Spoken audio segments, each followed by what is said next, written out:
well, I'm just going to wait it out. Even though I don't like my job, I might hate my job in some cases, but they don't see how much that bleeds into their personal life. If you're in an organization that's 30 or less, it's coming into your house, Yeah. whether you like it or not. I don't care how mentally strong you are, how much you go on, early morning workouts and try to escape some of these things. It comes home with you. I think there are generations of workers now that are lost.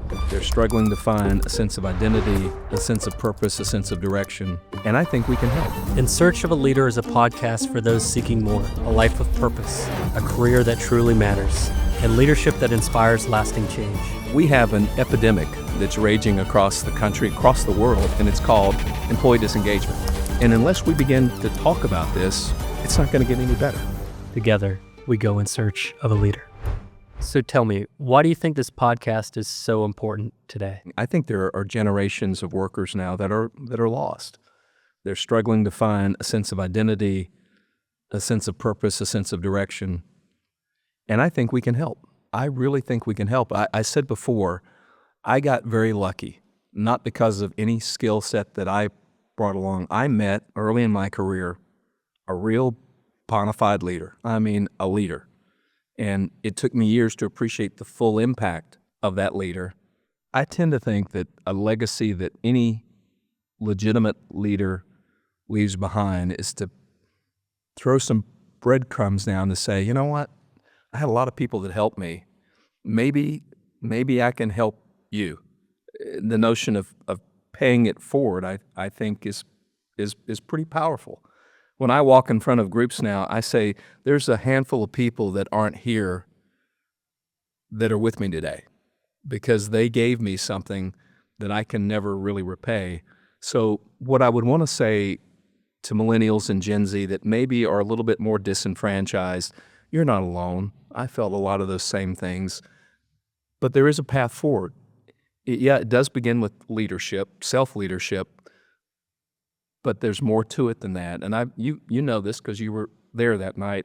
I think one of the most poignant moments of my life was after I'd retired from conventional industry and we had all the dinners and everything else, and it was done, and I was already focused on the company that I was building. About a month after, as you know, I got fooled and conned into going to a restaurant down in downtown where we live in Charlotte. And we go there, and there's, 80 to 100 people from all around the country that had flown in on their own dime on a Friday night to wish me well. And it was, number one, it was a shock because I didn't think you guys could pull that off. But I should have known because your brother was talking about paying for the meal. So I said, no. No, I'm kidding. But the bottom line is, I had no idea. And I walk in there. But the thing that I will never forget is that leader that was so important in my life, who had been retired for 20 years, flies down from the Northeast to be there. And a lot of the people didn't even know who he was anymore, but I knew who he was. Yeah. And what I wanted to try to say to that audience is, had that person not reached out and pulled me along, I wouldn't be here. And whatever you think of me, good or bad, a lot of it is because of that individual. And so I think that if you're serious about leadership, a big part of it is helping other people be successful. When I was 35, I thought success meant how much money I was going to accumulate. It took me years to realize there's a difference in success and significance. Success is all the things that you wrap around yourself and go, see how well I've done? Significance is helping as many people as you can to be successful. That's the legacy, in my opinion, of a true leader. So when people ask, why are you doing it? Well, I think in some small way I want to maybe pay it back just a little bit. I'll never be able to do it as well as I should, but at least I'll take a shot. And the message I would want to give to millennials and Gen Z is, you're not alone. There are people out there that will help you. And if you're willing to put in the effort and the time and the energy, this has never been a brighter time to be working in this country or in the world. Yeah. Okay, so years ago, the company I was working with brought in a guy as a motivational speaker to talk to the leadership team. His name was Gene Kranz. Now, a lot of people today don't remember the name of Gene Kranz, but he was the flight director for a number of the NASA Apollo flights, most notably Apollo 11 and Apollo 13. Apollo 13. That's exactly right. If you haven't seen the movie, and by the way, the movie came out, the Ron Howard movie came out, if you can believe this, in 1995. Wow. Isn't that amazing? Yeah. 30 years ago. But it's the story of an ill-fated flight that became arguably one of the greatest success stories in mankind's history. In that flight, and I think probably most people know, planned third moon landing, several days into the voyage, they had a crisis develop. They were 200,000 miles from Earth. They were basically doing a routine rotation of a couple of the oxygen tanks in the service module, and there's an explosion.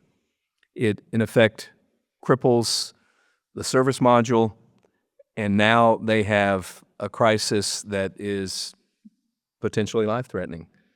So put this in perspective. The command module has to be shut down, and 3 men have to basically go to the lunar module, which was equipped to keep 2 men alive for 2 days, now has to keep 3 men alive for 4 days. Gene Kranz, as the flight director, had to make the decision on A, how to keep the men alive, and B, how to get them back home safely, which was a massive undertaking. The number of risks from carbon dioxide to limited power to not enough oxygen to the extreme cold, and what probably could have been one of NASA's greatest failures became one of NASA's greatest successes. I think it rivals, in the 20th century, maybe Shackleton and the Antarctic expedition that went awry. I can't think of anything that was more incredible as regards keeping those men alive. Now, I bring it up because Gene Kranz is a fascinating guy. And he reminded me again that most of us have a hunger to be a part of an elite team. When we look at the movie, we think it's 3 men in a space capsule and a couple guys on the ground, but it was really thousands of people. And as flight director, Krantz had to keep them all aligned around a common purpose. And when I work with organizations, when I look and try to study elite teams, I always see the same 3 common factors. Great teams, elite teams, always have a constancy of purpose, they always have an integration of effort, and they always have shared ownership in the results. Constancy of purpose says this is why we exist and what we are meant to do. Integration of effort says here's the roles and responsibilities and here's how we have to work together in order to win. And shared ownership means whatever happens, we own it. Of those 3, where do organizations do well and where do they falter? I think it depends on the company. In general terms, I would say most organizations have some semblance of understanding of why they exist. But when it comes to integration of effort, Yeah. you've lived it. I mean, you come from an industry that probably has a lot of people stepping on one another. In general terms, I think the integration of effort for a lot of companies is where the failure takes place. Yeah, I would agree with that. What I find really interesting, I was very successful in some ways because I had integration of effort with departments that most salespeople didn't typically leverage. Yeah. Engineers. Yeah. I mean, I was on a first name basis texting with the engineers, the people that designed our product. And I built a relationship with them to include actually flying them in to my home market to meet with my customers because that integration of effort was essential. Not only did I look better in front of my customers, but I was actually learning a lot about how the product was designed to use. So integration of effort is essential in so many ways.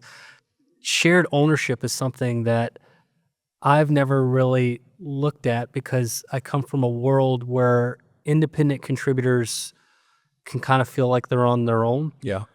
In many ways, you're actually competing against one another. I mean, you think about sales leadership boards and promotional opportunities. There's not a lot of shared ownership there. You're actually, in many cases, you see your colleague beside you that you're going through training and development programs with as your competition, as opposed to people that are external to the organization. Yeah, I think that's very true. When people look at Apollo 13, I'll use that as the backdrop. The potential for scientists and different departments to compete with one another Yeah. is very, very high. Here's what people don't know about Apollo 13. I'm going to go back to Apollo 1, which was 3 years before, and I'll pull up something that became known as the Krantz dictum, because on Apollo 1, during basically a routine launch rehearsal, there was a fire in the cabin of the module, and 3 astronauts, unfortunately, horrifically died in the fire. They were Gus Grissom, Ed White, and Roger Chaffee. The reasons for that failure are numerous. There was frayed wiring. They had on combustible nylon material, but the biggest thing was they had pumped pure oxygen into the cabin, and the doors were plugged. You couldn't open them. So they're, without getting too graphic, they're screaming for help, and they couldn't get the doors open, which is terrifying. But on the Monday after that explosion, Gene Kranz, flight director, assembled all of his team. And I want to read to you what he said at that meeting, which I think is a classic example of shared ownership. He said this: "Spaceflight will never tolerate carelessness, incapacity, and neglect. Somewhere, somehow, we screwed up. Could have been in design, build, or test. Whatever it was, we should have caught it." He goes on to say, "We are the cause. We were not ready. We did not do our job. We were rolling the dice, hoping that things would come together by launch date, when in our hearts, we knew it would take a miracle." And then he said this: "From this day forward, flight control will be known by 2 words, tough and competent. Tough means we are forever accountable for what we do or what we fail to do. We will never again compromise our responsibilities. Every time we walk into mission control, we will know what we stand for. Competent means we will never take anything for granted. We will never be found short in our knowledge and in our skills. Mission control will be perfect." How do you not buy into that? I don't know, because that's a classic example of someone, instead of being in charge of people, taking care of the people in your charge. And here's the last piece. He said to every person there, you go back, you write it on the blackboard in your office, and you never take it down. And for the best of my knowledge, for the next 10 years, nobody ever removed it. It was called the Krantz dictum. That's amazing. It's absolutely amazing, and it reminds me of something that you told me a long time ago, and I'm sure you still agree with it, but I'm going to ask you. You told me leadership is not wanting responsibility, it's wanting accountability. Do you still agree with that? I think that is leadership. Yeah. I mean, that is the perfect account of accountability. That's exactly right. Well, thank goodness, 3 years later, when the potential tragedy unfolded, one of the primary flight directors was Gene Kranz.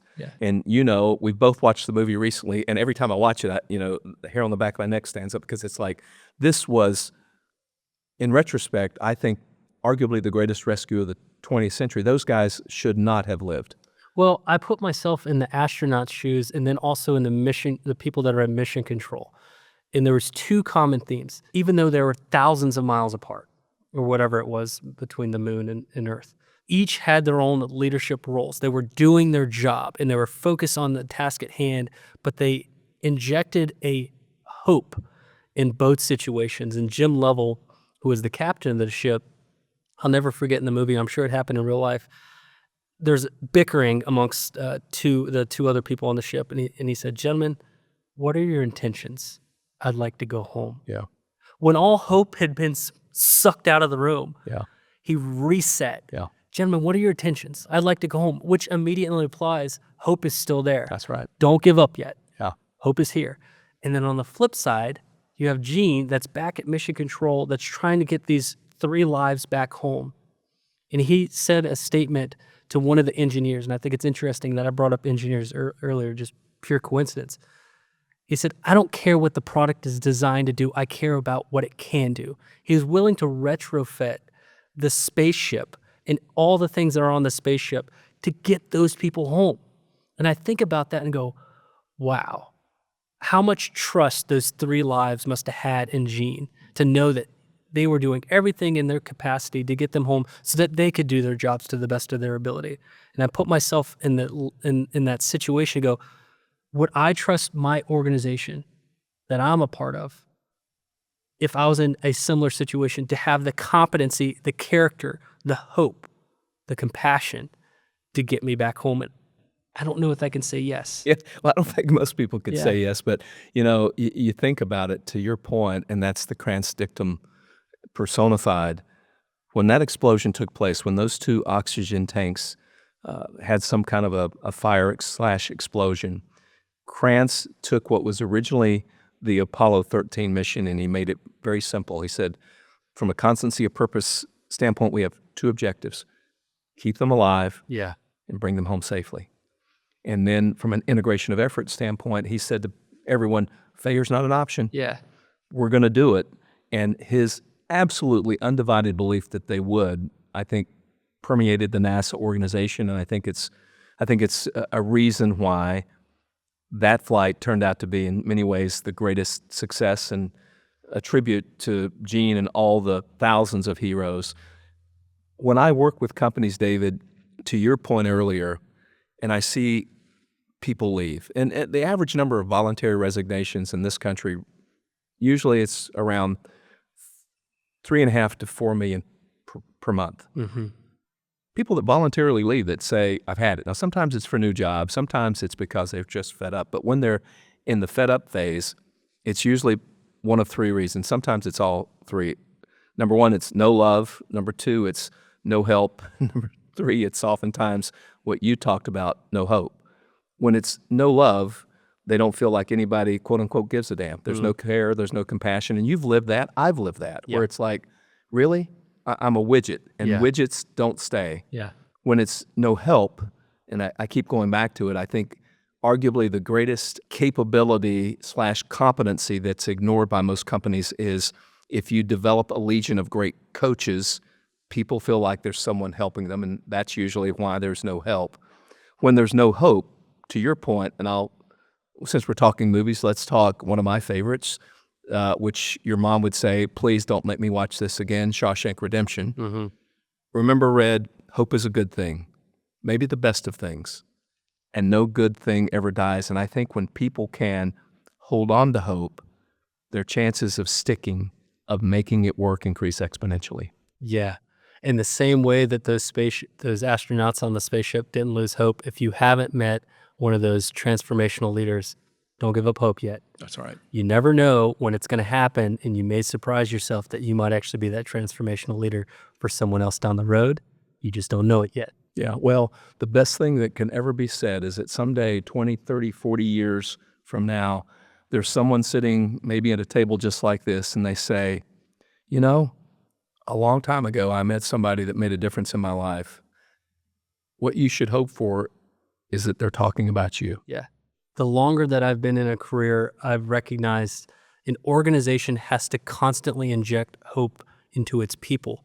Hope that they are part of something that isn't just great today, but will be better tomorrow. You Yeah. always want to have that vision of, we're growing something. Even if you've reached the peak of, if you work for Google or Apple, you still inject that hope. Yeah. You need people to be part of the journey for the long road, but also in our own individual lives. And I think this podcast talks a lot about strategy and career development. And I think about a quote from Simon Sinek. He said, hope is not a strategy, but without hope, no strategy will work. I think that's well said. Yeah, I would agree with that.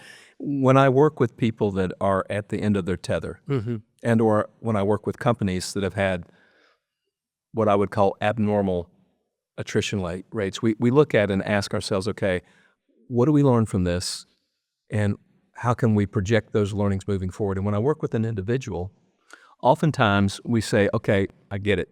You're ready to leave. What did you learn from this experience that you can use moving forward?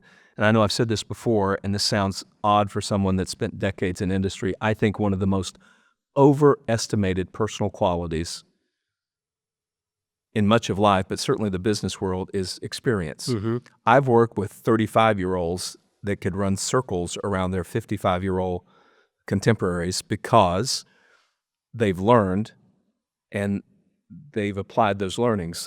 in my opinion, experience, it really is. It's like cholesterol. There's good cholesterol and there's bad cholesterol. When it's LDL, when it's the lousy cholesterol, in the business world, in life in general, it's people that assume that consecutive years of existence somehow makes them better. Yeah. I would rather have the 35-year-old who's lived, I don't know, 15 years, 16 years post-college and has taken everything they've gone through and used that to build insights to improve. You've heard me say this. The one person you don't want to compete with is a learner, because a learner is going to figure it out. Mm-hmm. Learners, in my opinion, they eventually will rule the world because they're constantly improving. So what I generally try to say to people is, look, whatever's happened to you, the what's one thing, but the learners always do a what, so what, now what? What, so what, now what? So, okay, you ran the car off the road, so what? What did you learn from that? Now what? What are you going to do differently? Yeah. Well, you think about how that applies going back to Apollo 13. No experience could have gotten them through that situation because it was all new experiences. And I think about the world that we live in, artificial intelligence, the amount of access to data, knowledge, it's all there. And I think even in my world, there's this ideal that we want to get to a universal standard of care where all of the knowledge has already been learned and we just need to give it to people. Some actually believe that that is achievable. Where they miss is the application of all these data points and knowledge. And that's where wisdom comes in. Yeah. Experience is something that, great, you have experience. Did you grow from it? And I love the idea that a learner is going to rule the world because in some cases of, all this artificial intelligence, who's going to learn the most with all of this data that's coming our way? So to your point, I mean, if you take a look at it, the average 15-year-old, because of the smartphone, has access to more data and information than the greatest thinkers in human history. I mean, you could take Da Vinci and Michelangelo and Newton and Marie Curie and Einstein and all of them, and they didn't have anything close to what a 15-year-old has today. So you would assume that civilization must be far better off, but we both know that's not true. That knowledge is the accumulation of data and information, but wisdom is understanding what to do with it. And I can tell you, I've worked with scores of highly educated, I hate to say morons, but morons. I've worked with some that are also geniuses. Mm-hmm. The key is understanding what to do with it, and that's context, that's not content. So I strongly agree when we talk about knowledge and wisdom. And I would tell you, again, it's the what, so what, now what. The truly wise are always going, all right, so what? What did I learn from it? And now how can I apply it? I bring that up because when I work with people that are either looking at staying at their current company or looking to leave, let's take the so what, now what, and apply it. If I could go back in my own life and say, all right, you're looking to make a move, what are the things you should look at with your current company and or a prospective new company? And it always comes down to 5 things. The first thing I want to look at with my current company, or again, let's say a new company, I want to look at what the future offers, not just where they are today, but 3-5 years down the line. Second thing I want to look at is I want to look at the culture. Is it one that I want to be a part of? The third thing I want to look at is the work. Mm-hmm. The fourth thing I want to look at is the team. And the last thing I want to look at is the manager. And I've got to tell you, of those 5, if I could go back in my own life, I'd look at the last 2 first. The manager I report to and the team I'm going to be a part of. Yeah, which is when I get those calls, the first thing people say, oh, it's a pay increase. And then they say, well, it's a good culture. They don't ever talk about the manager. They don't even talk about the role itself. And in some ways, it's a huge misstep. And when I have recent college graduates call me and they say, David, what would you have done different? Or what would you do if you're in my shoes and you're going out of college, you have a degree, whatever it is? I'd say, find a good manager. Invest in the manager. Don't be so specific on what company you want or even the role. Find a manager. Yeah. Invest in that manager because they will invest in you and they're going to give you opportunities to grow and learn and to develop in ways that you may never imagine. But you got to find that person and you need to screen for them and don't just jump at the first thing. Really invest. Put in the work. Find the right manager. Yeah, put in the work I think is key. And, going back to Krantz and NASA and understanding the team that you might be a part of, Yeah. which will include the manager. Here's something that we've used before that I think can be good for assessing where you currently are and potentially assessing where you might go. And it's the team test. But here are 10 statements that you can give to anyone that says, okay, let's really take a look at whether or not you're engaged where you currently are. 10 statements. And what we ask people to do is, okay, I want you to respond to each of these with a score of somewhere between 1 and 10. 1 means basically no, never, not at all. And something on the upper end would be always, yes, definitely. So 1's lower end, 10's upper end, and you can go anywhere between 1 and 10. 10 statements. Here they are. Number 1, I consider the people I work with to be qualified and committed to excellence. Again, 1 to 10, anywhere you want. Number 2, I engage with people that challenge me. Again, rank 1 through 10. Number 3, there's someone that encourages me to grow and develop. Number 4, there's a colleague that lets me know my opinions matter even when those opinions might create conflict. Next question, or next statement. The people I work alongside take pride in their contributions each day, and together we share accountability for our results. Next, I have friends there. Kind of a strange statement. Next, someone somewhere has taken the time to talk with me about my progress. Number 8, someone in my place of business has a clear vision of what my future can be, might be, and that hope is one that others share. Number 9, I have contact with someone who actually cares about me. And number 10, I trust my leadership and they trust me. Now, if you take those, add your scores up, and this, I got to tell you, it's powerful, especially when you're looking at whether you're happy or engaged where you are. If you have a score, a total score of 30 or less, here's what you need to know. You're in a toxic environment. Run away. Unless you can make it better, divorce yourself from that environment and begin to look elsewhere.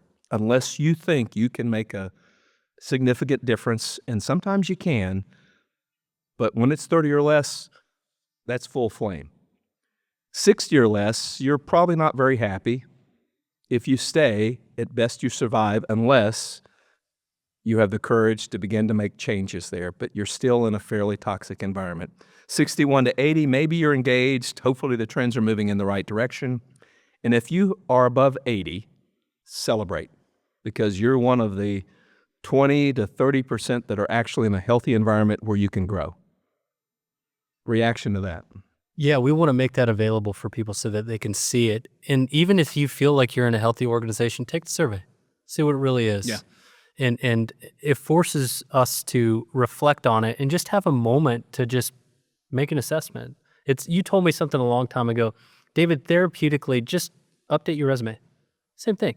Just therapeutically go in, take the survey, see, okay, where are we at on this? What I think is so fascinating is every one of these things has nothing to do with comp, title, all the things that we think that we want in this life. And so many friends have told me, well, I'm just going to wait it out. Even though I don't like my job, I might hate my job in some cases, but they don't see how much that bleeds into their personal life. If you're in an organization that's 30 or less, it's coming into your house. Yeah. Whether you like it or not. I don't care how mentally strong you are, how much you go on, early morning workouts and try to escape some of these things.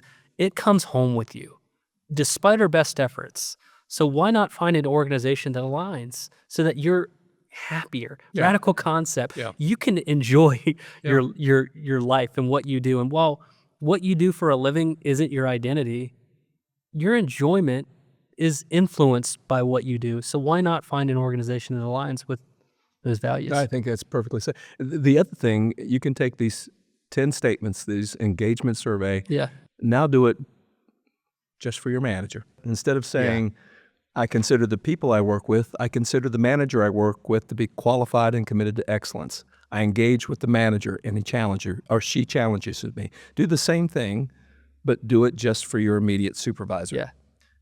If there's a variance between how you perceive your team and how you perceive your manager, that might be powerful as well. When we've had folks do this, we find sometimes there is a disconnect, and that disconnect can be fairly huge.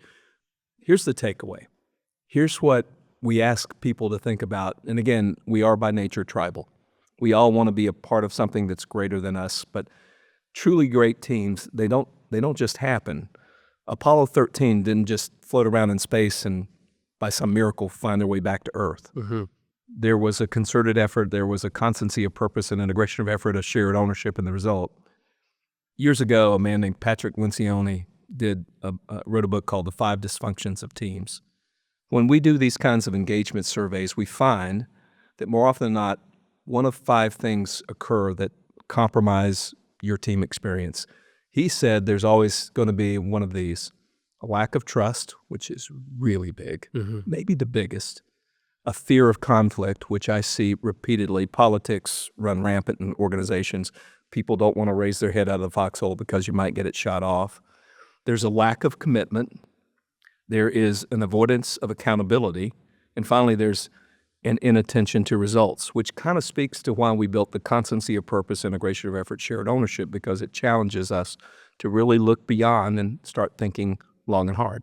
I'm sure people listening are going to ask this question, so I'm going to ask it. If you take this survey, low score. If you take the survey for your manager, low score. I'm sure people are sitting there going, well, what do I do? How do I find the manager that scores higher? How can I search for that leader? And I think one of the things that we really try to drive home in this podcast and why we call it In Search of a Leader is you can start before you ever find that individual. It's almost like, you know what it's like? It's like getting married. Yeah.